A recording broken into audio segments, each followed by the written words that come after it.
Hello guys, and welcome back to another video. In today's video, I will be doing a guide on Frostfire Foundry, so without further ado, let's jump right into this video.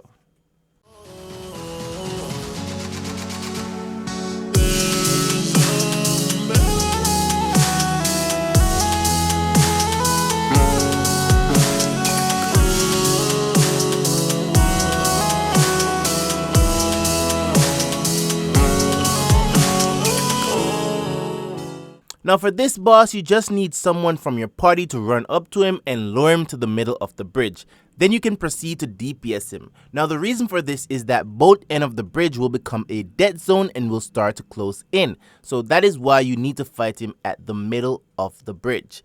And that's basically it. There's nothing much to this fight, so let's talk about the first main boss. Now for this boss, you need to DPS him all the way to 80% I think, and then he's gonna jump to the middle, and then you're gonna get a message that says the flame wall is closing in. If this flame wall touches the boss, he's gonna gain some HP, and you don't want that. So how do you prevent this? You need to stun or daze the boss, then you need to launch him in the air, and then you need to extend the aerial. During this time, the flame wall should be passing under him. Now in this clip, you can see where we fail, and you can see that the boss heals a lot. Okay, now the boss in range timer is really short, so you cannot mess this up. Now after this, the boss will spawn some heat waves around him, and that is the flower flame thing you see. So you can either do 2 per person, or you can just take as much as you can. If the boss absorb any of these, he's gonna do a wipe, or maybe on lower stages it's gonna do damage, I'm not sure. But just take as much as you can and make sure the field is rid of them, okay? Also, keep in mind that the flame wall and the heat waves, they do stack heat on you, so keep that in mind. Also, this is where he's gonna absorb those heat wave flowers, so keep that in mind. Now, shortly after, you will see some ice orbs on the field. These will remove your heat stacks, okay? It will also give you a buff. Now, the thing with these ice orbs is that you don't want them to drop on your character because you won't get the buff. You need to wait for it to drop first and then you take the orb. Now, there's 4 orbs, 1 for each person. So, yeah. Now, that is it for the first boss mechanics. Now, for this boss, you have 3 roles. You have the farm mark, the tank, and the drivers. Now each role play a very important part in clearing this dungeon. Now the first one I'm going to be talking about is the tank. Now the main duty of the tank is to keep the boss at the center of the room at all times. You don't want the boss anywhere else but the center of the room. Do not have the boss on the tracks because it will mess up everything. The location of the boss will determine the roles of everyone in the party, and I will explain that soon, okay? So if you're tanking the boss and the boss jumps out of the center, do not follow him. He will jump back to you where he belongs, in the center, okay? Now let's talk about the farm mark. Now the farm mark plays a very important role in this dungeon. The farm mark needs to be the furthest person from the boss, and when I say the furthest, I mean 15 meters. No less than 50 meters away from the boss. Now, as you can see, my warlock is playing the role of the farm mark. I'm the furthest from the boss. You see that mesh area that I'm standing on? You need to be on one of those areas on any 4 corner of the room. Once you step across those rail tracks, you're no longer the farm mark. You are now a potential driver. If you stay 15 meters away from the boss, the same set of persons will always get the driver mark. Now the tank will never be marked with anything, so keep that in mind. Now every couple seconds or so, the boss will jump to the furthest in the room. This should always be the farm mark. Now if the farm mark is not properly positioned, he can jump on the drivers, and this will cause a lot of mech problems. He will either jump on the balls and the balls will start to explode. So this is why you need the farm mark to be the furthest in the room to bait those jump. Now you see that target under my character? That is indicating that the boss is gonna jump. So what you need to do is you need to root the boss, or you need to dash to the middle of the room. So the moment I was targeted, I dashed to the center of the room to prevent the boss from moving.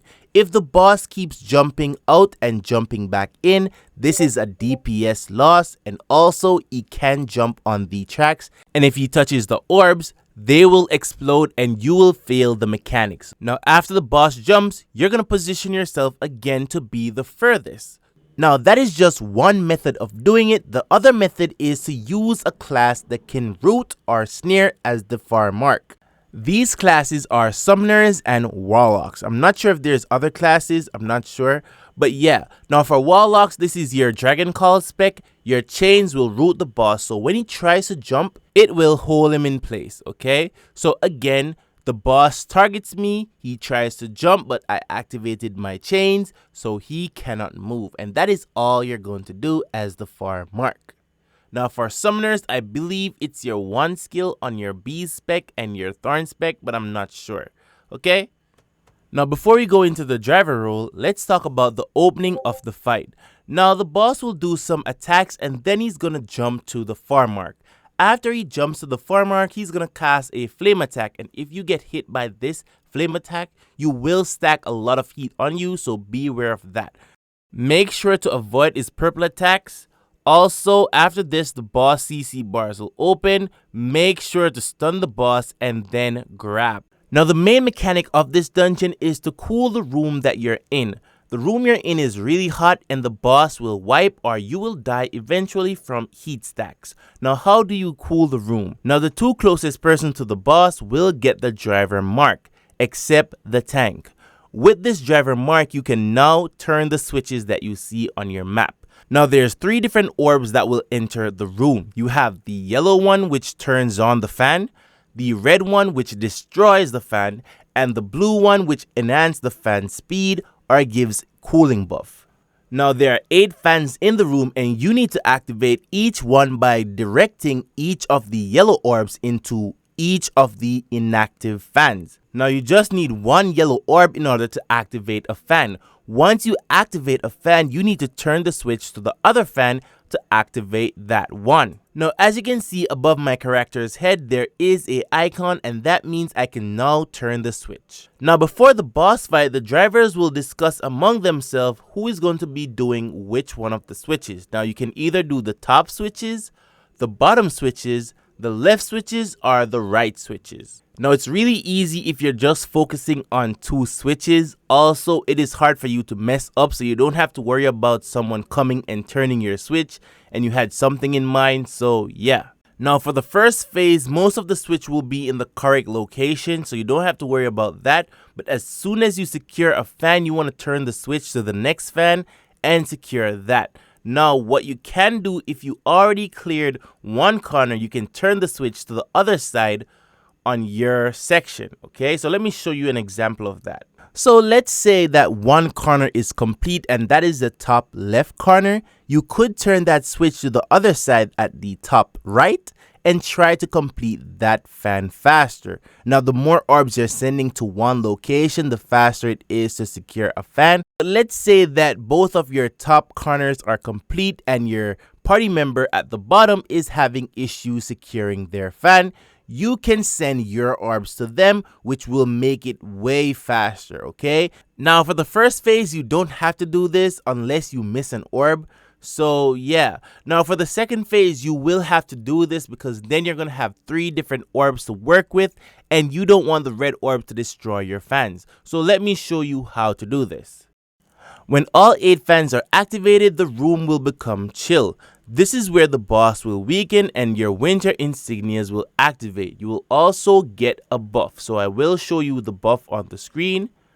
So you need to burst the boss. After that, you will get frozen and the boss will cast an attack. You won't take any damage from this. Shortly after, the boss breaker bar will be open. Do not break the boss here. The boss will shield himself with 10 stack of shield, so you need to reduce the shield and then break him. You want to break him when you activate all of the fans. Again, that is when your insignias are up and you have a active buff, so the boss will be taking a lot of damage. As you can see here, the boss is not taking much damage from the breaker, so that is why I say hold off on using your breaker until you activate all 8 fans. As soon as you activate all 8, just break the boss there and DPS him down, okay? So again, let's recap. You activate all of the fans. Shortly after, the boss will open his breaker bar. You leave that breaker bar open until all 8 fans is activated again, and that is when you're going to break the boss and burst him down. So after the boss completes the first phase, he's going to jump into the second phase, and for the second phase, you're going to start to see some red orbs moving around. Now you want to direct the red orbs away from the activated fans, so send the red orbs into the inactive fans, okay? Now you want those blue orbs that are moving around to go into the activated fans to distribute the cooling effect across the room. Now on the screen you can see that I'm turning the switch to send that yellow orb into the inactive fan to activate it. Now shortly after, there is a red orb that is following, so I'm going to turn the switch to send that orb into an inactive fan so it doesn't destroy the one I just activated. Now up top you can see that there's some blue orbs up there. Now the driver up there should turn those orbs into their activated fan, or they should send it to me so I can direct it into my activated fan. Now, one of the safest ways you can do this dungeon is once you secure a fan or once you activated a fan, make sure that the switch is not pointing to that fan unless you're trying to secure a blue orb in it, but otherwise, turn it to a fan that is not activated. Let's say you take your eyes off the map for a couple seconds and a red orb spawns and it goes straight into the activated fan. You're just ruining your progress. So make sure that your switches are always pointing to an inactive fan and turn it to the active fan when there's a blue orb. So as you can see, all the top fans are completed, so I turn all my switches to the bottom driver so he can have more orbs. If he should depend on the orbs that he's getting, that is going to take way too long. So send my orbs to them and they should direct these orbs into the right chamber. Now, as long as the bottom driver switch is pointed to the inactive fan, there is nothing to worry about. Now, let's say you only have like one fan left to activate. You can direct your traffic to that location and you will be good. Now, let's say you're dying and you see a blue orb. You can go to it and get a cooling effect, so that is a bonus. Also, if you're not sending much blue orbs into the activated fans, the chance of you dying is really high. Also guys, I'm still learning this dungeon, so if I miss anything, just drop it in the comment section of this video and I will surely pin your comment. Anyways guys, thank you so much for watching this video. If you want to see more content like this, like, share and subscribe. Hit that bell icon to stay updated. Bye!